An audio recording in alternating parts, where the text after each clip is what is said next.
Hello students, नमस्कार। Solid state की online class में आप सभी बच्चों का हार्दिक स्वागत है। मैं उम्मीद करता हूँ आप घर पे सुरक्षित होंगे, सेफ होंगे और आपका जो पढ़ाई का सिलसिला है वो भी आपका जारी रहना चाहिए। देखो, बिना बात किए हम सोलिड स्टेट की बात कर रहे थे और सोलिड स्टेट की बात को हम आगे बढ़ाते हैं। सोलिड स्टेट के अंदर हमने बहुत सारे टॉपिक पढ़ लिए, कितने प्रकार होते हैं, क्या होता है, क्या नहीं होता, जो भी हम पढ़ना चाहते हैं सब पढ़ लिया हमने, एवरीथिंग। अब जो हम बात कर रहे थे, इंपॉर्टेंट बात कर रहे थे पैकिंग की। किसकी बात कर रहे थे भाई? हम जो बात कर रहे थे वो बात कर रहे थे पैकिंग इन सॉलिड, यानी ठोसों में निबिड़ संकुलन की बात कर रहे थे।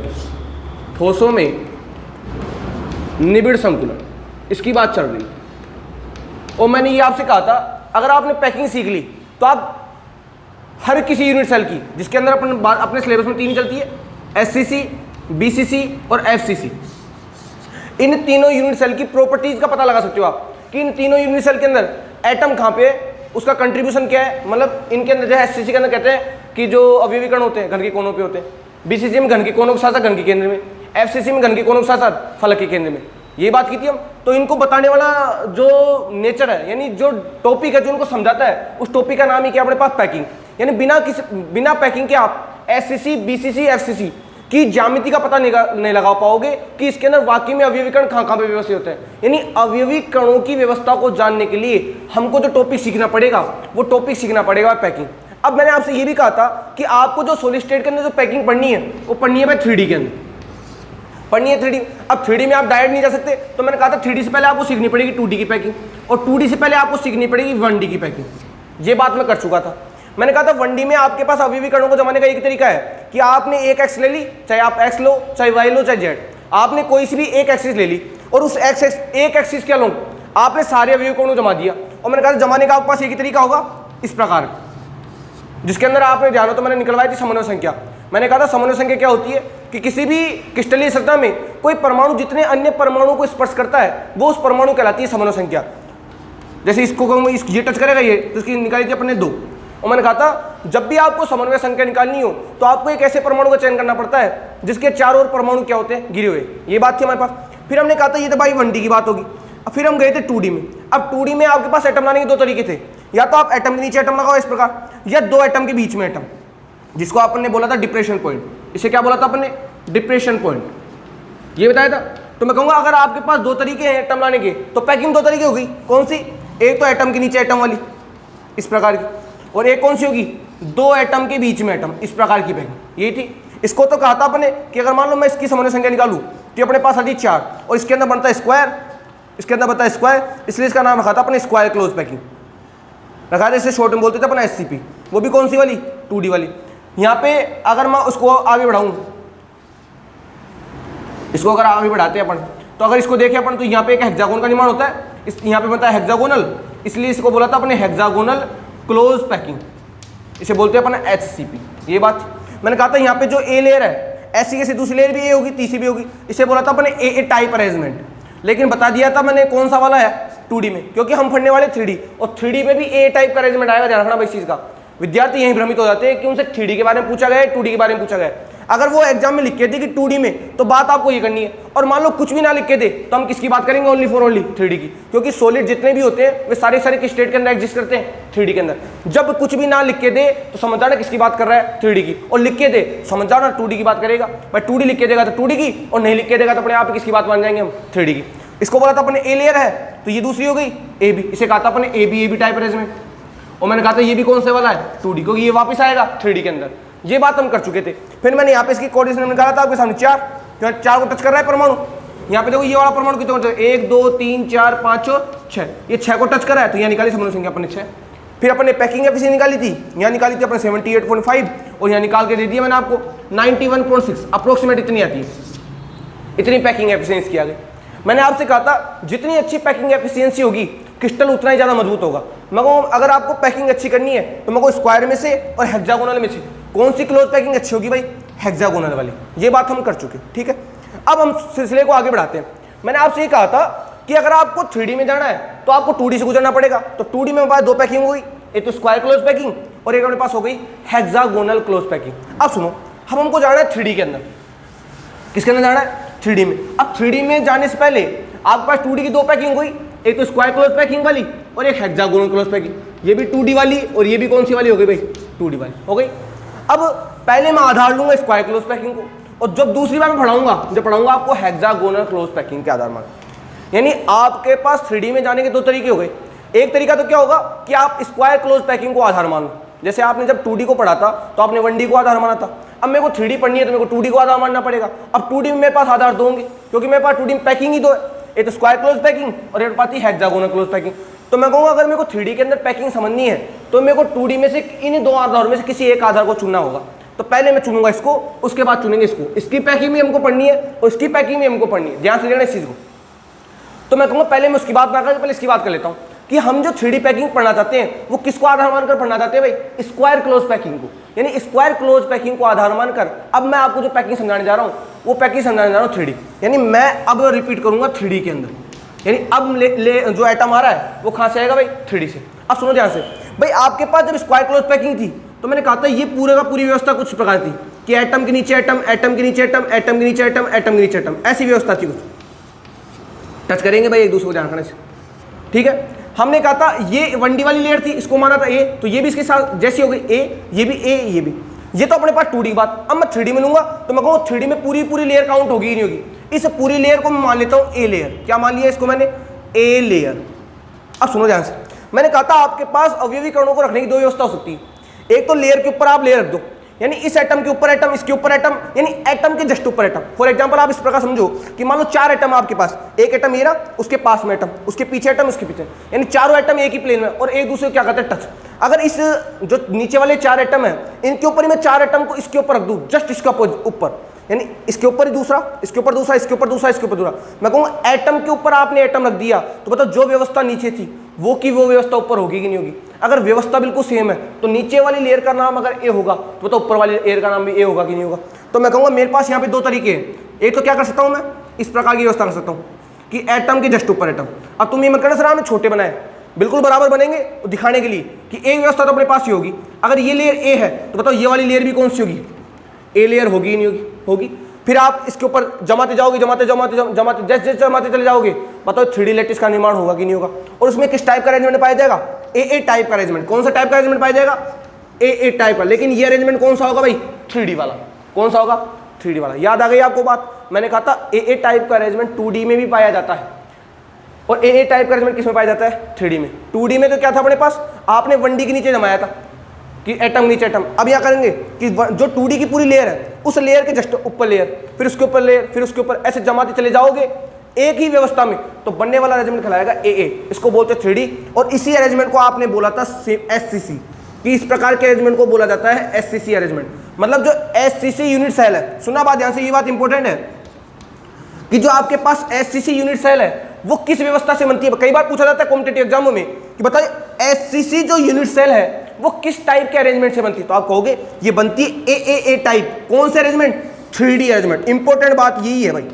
कई बार एग्जाम में पूछा जाता है कि बताओ SCC जो यूनिट सेल है वो किस प्रकार की व्यवस्था से बनाई जाती है? तो आप कहोगे SCC जो यूनिट सेल है वो बनाई जाती है ए टाइप अरेंजमेंट। कौन सी व्यवस्था से? 3D, ना कि 2D से। समझ लेना, अगर आपने 2D ले लिया, एग्जाम में 2D भी लिखा हुआ आएगा, अगर आपने 2D ले लिया तो भैया 2D से तो कौन सी बनती है? स्क्वायर क्लोज पैकिंग बनती है, SCC नहीं बनती। SCC अगर आपको बनानी है तो आपको व्यवस्था कौन सी लेनी पड़ेगी? ए टाइप, और वो भी कौन सी लेनी पड़ेगी? 3D में। तो आप SCC बना पाओगे, नहीं तो SCC नहीं बना पाओगे।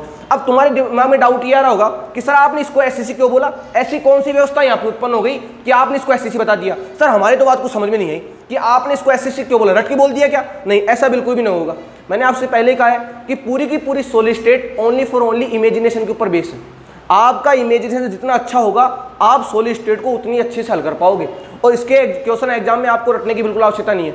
और आप पढ़ के भी आ गए इतनी देर तक, मैंने आपको दिखाया भी है कि आपको शायद सॉलिड स्टेट में किसी प्रकार को रटने की आवश्यकता नहीं पड़ी और पड़ेगी भी नहीं भाई। ध्यान रखना इस चीज़ का, अपन को कॉन्सेप्ट के लिए करने हैं ना कि रटना है। और जिसके कॉन्सेप्ट क्लियर हो जाएंगे उसके बोर्ड के अंदर मार्क्स भी अच्छे आएंगे और वो परसेंटेज भी अच्छी बना पाएगा भाई। यही नहीं, कॉम्पिटिटिव एग्जाम में भी आपकी जो अप्रोच अच्छी काम आएगी। समझ में आई बात? चलो आगे बढ़ते हैं।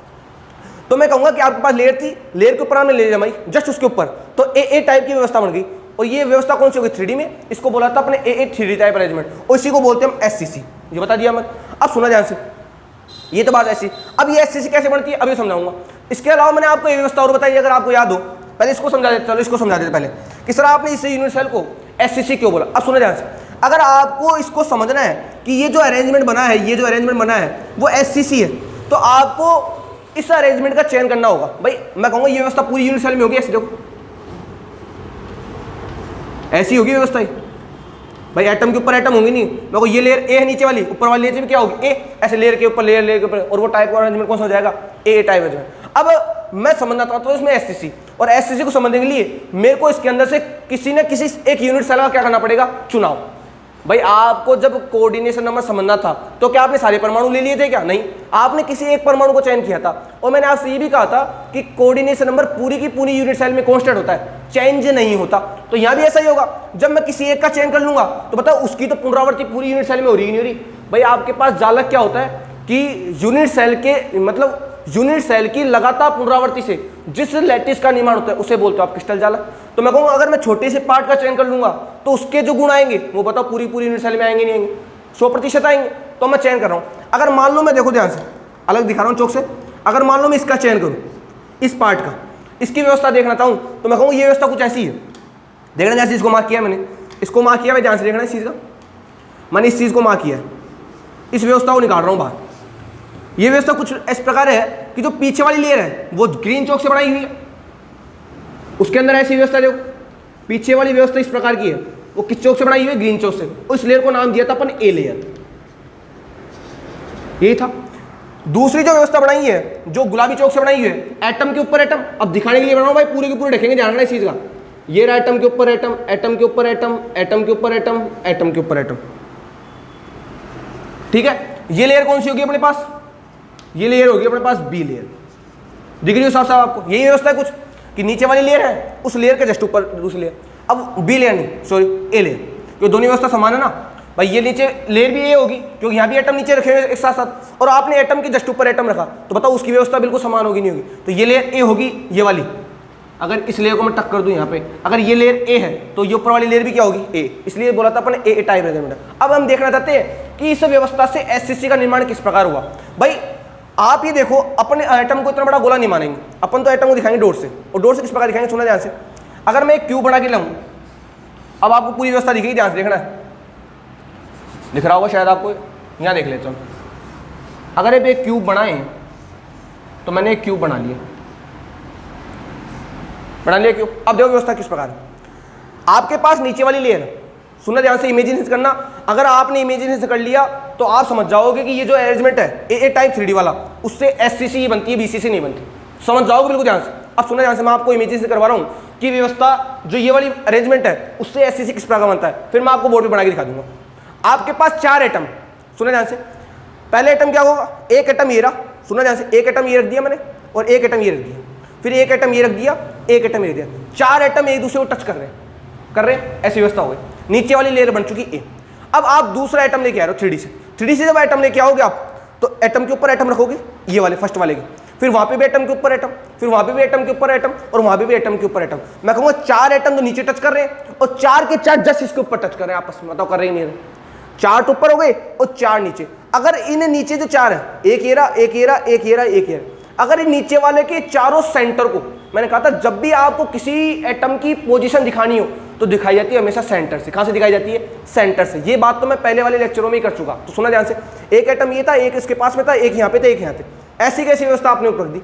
अगर आप नीचे वाले 4 एटम के सेंटर को मिलाते हो तो बताओ एक स्क्वायर बन के आता ही नहीं आता। सोचता इमेजिन करना, अगर नीचे वाले 4 एटम के अगर आप सेंटर को मिलाते हो तो मैं कहूँगा एक स्क्वायर बन के आता है, ऐसा ही है। अगर आप ऊपर वाले को मिलाओगे तो बताओ एक स्क्वायर बन के आएगा नहीं आएगा, बन के आएगा। नीचे वाले को मिलाया आपने, एक स्क्वायर मिल गया, ऊपर वालों को मिलाया, एक स्क्वायर मिलाया। अगर इनको मैं आपस में जोड़ूं इस प्रकार से, क्योंकि ये इस एटम के ऊपर एटम है, इसके ऊपर एटम है, क्योंकि देखो आप अगर नीचे से मिलाओगे, अगर आप सोच पा रहे हो, अगर आप नीचे से मिलाओगे तो बताओ स्क्वायर बनेगा नहीं बनेगा, और ऐसा का ऐसा स्क्वायर ऊपर भी बनेगा, देखो ये बनेगा ना इसका, इस प्रकार का एक स्क्वायर ऊपर बनेगा। अगर इनको आप जोड़ दोगे आपस में, सुना ध्यान से, नीचे 4 एटम जोड़ा स्क्वायर बन गया, ऊपर वाले 4 एटम को जोड़ा स्क्वायर बन गया। अगर इनको आप आपस में जोड़ दोगे बताओ एक क्यूब का निर्माण होगा कि नहीं होगा, पता लग गया आपको। अगर नीचे वाले के 4 सेंटर को आपने जोड़ दिया तो एक स्क्वायर बन गया, यानी एक वर्ग बन गया। ऊपर वाले के 4 एटम के सेंटर को जोड़ दिया तो ऊपर भी एक स्क्वायर, यानी मैं कहूँगा ऊपर भी एक वर्ग का निर्माण हो गया। अगर इन चारों को मैं आपस में जोड़ दूं तो बताओ एक घन का निर्माण होगा कि नहीं होगा, बताओ एक क्यूब का फॉर्मेशन होगा कि नहीं होगा।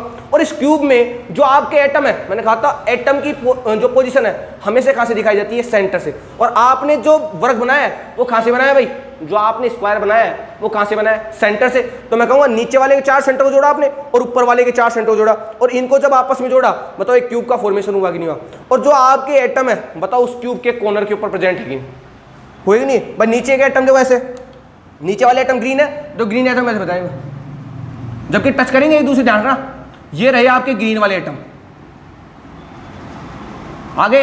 और मैं कहूंगा ये दोनों आपस में क्या करते हैं, लिख देता हूं यहां पे, आपस में स्पर्श करते हैं, दिखाने के लिए है, बाकी आपस में क्या करेंगे, स्पर्श। और ये व्यवस्था बना रखी है मैंने, ऊपर देख लो, नीचे वाले 4 एटम आपस में टच कर रहे हैं, बनाया बताओ स्क्वायर बना ही नहीं बना। ऊपर वाले एटम कौन से, पिंक कलर के, लो पिंक कलर के ये रहे आपके पास पिंक कलर के एटम। ऐसी व्यवस्था है, बताओ क्यूब का, देखो ऊपर वाले क्यूब स्क्वायर बन गया, नीचे वाले का स्क्वायर बना दिया, और इनको जब आपस में बनाया बताओ क्यूब का फॉर्मेशन हुआ है। और जब क्यूब का फॉर्मेशन हुआ तो बताओ व्यवस्था कुछ इस प्रकार से बनी आई। और जानते हो जब ऐसी व्यवस्था होती है तो इस सेल को क्या बोलते हैं अपन, एससीसी। बताओ बोलते ही नहीं बोलते, पता लग गया आपको भाई। ऊपर वाले के 4, नीचे वाले के 4 को मिलाया, ऊपर वाले के 4 को मिलाया, और अगर इन चारों को अगर आप आपस में जोड़ते हो इस प्रकार से बताओ क्यूब का फॉर्मेशन होता ही नहीं होता। और इस क्यूब के फॉर्मेशन में जो आपके पास अवयवीकरण होंगे बताओ सेंटर के ऊपर, कॉर्नर के ऊपर आ रहे ही नहीं आ रहे, और कॉर्नर के ऊपर आ नीचे भी 4 कॉर्नर पे और ऊपर भी 4 कॉर्नर पे। व्यवस्था कुछ इस प्रकार की होगी। मैं कहूँगा ये जो व्यवस्था है वो यही तो है भाई।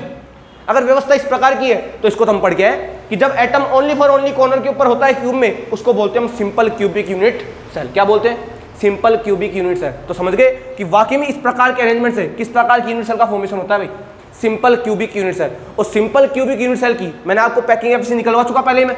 इसकी पैकिंग एफिशिएंसी कितनी होती है भाई, 52.8%। कितनी होती है, 52.8%। पढ़ा चुका इसकी पैकिंग एफिशिएंसी पहले में, पढ़ा चुका 52.8%। बात समझ में आ गई। तो ध्यान रखना, जब स्क्वायर क्लोज पैकिंग को 2D वाली को अगर 3D में रिपीट करते हो, कब, जब व्यवस्था कौन सी वाली होनी चाहिए, ए टाइप व्यवस्था। ध्यान रखना, व्यवस्था चेंज हो जाएगी तो यूनिट सेल भी क्या हो जाएगी, चेंज। अगर आप SCP 2 डायमेंशन को 3D में रिपीट करते हो, कौन सी व्यवस्था से, ए टाइप, एक मिनट, ए टाइप व्यवस्था से अगर आप रिपीट करते हो तो बनने वाली जो यूनिट सेल है उस यूनिट सेल का नाम क्या होगा भाई, SCC। बन गई SCC। और कैसे बन गई आपको समझा दिया, पता लग गया आपको। इस प्रकार आप ए टाइप अरेंजमेंट से किस प्रकार की यूनिट सेल का निर्माण करते हो भाई, SCC यूनिट सेल। किसका निर्माण करते हो भाई, SCC यूनिट सेल। पता लग गया आपको। देखना एग्जाम में कभी पूछ लिया जाए, बताओ SCC टाइप की यूनिट सेल किस प्रकार की व्यवस्था से बनाई जाती है, तो आप कह दोगे तुरंत कि वो किस प्रकार की व्यवस्था से बनाई जाती है, ए टाइप अरेंजमेंट। वो भी कौन से वाला भाई, 3D। ये बात ध्यान रखनी चाहिए कि जो जिस अरेंजमेंट की आप बात कर रहे हो वो अरेंजमेंट कौन सा है भाई, 3D, ना कि 2D।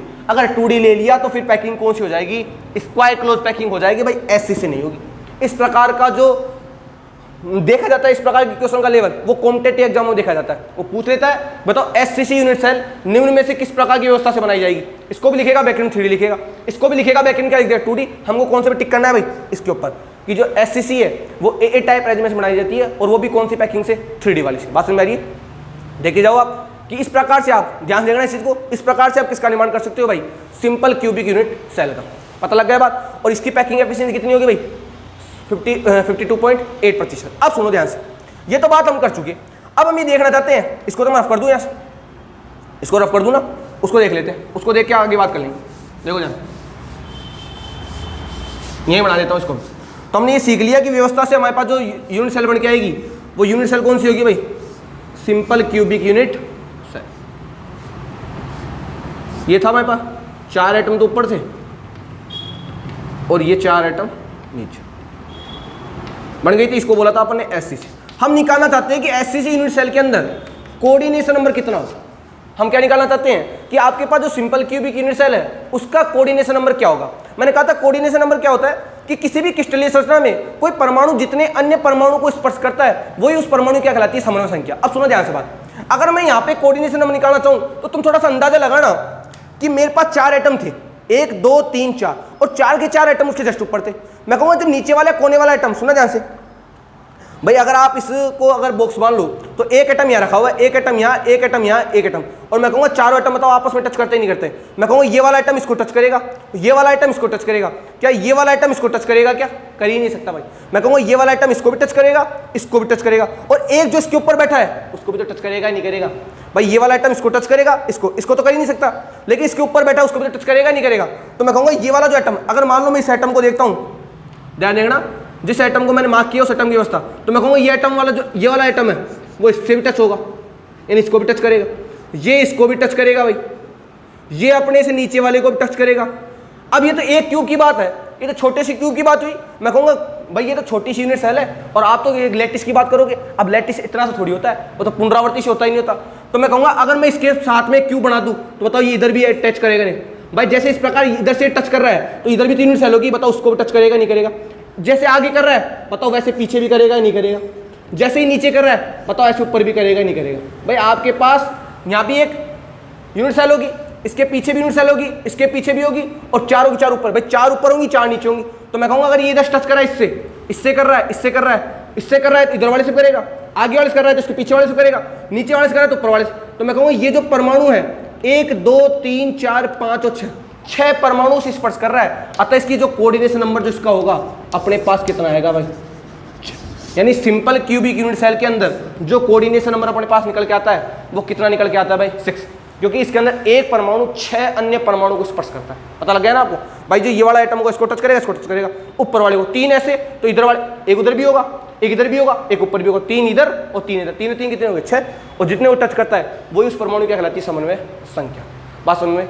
ये बात थी अपने पास सिंपल क्यूबिक यूनिट सेल की। इस लेक्चर में इतना ही, धन्यवाद। अब जो नेक्स्ट लेक्चर होगा उसमें समझाऊंगा मैं आपको BCC किस प्रकार बनती है। जब तक के लिए देखते रहिए सॉलिड स्टेट। ठीक है, धन्यवाद।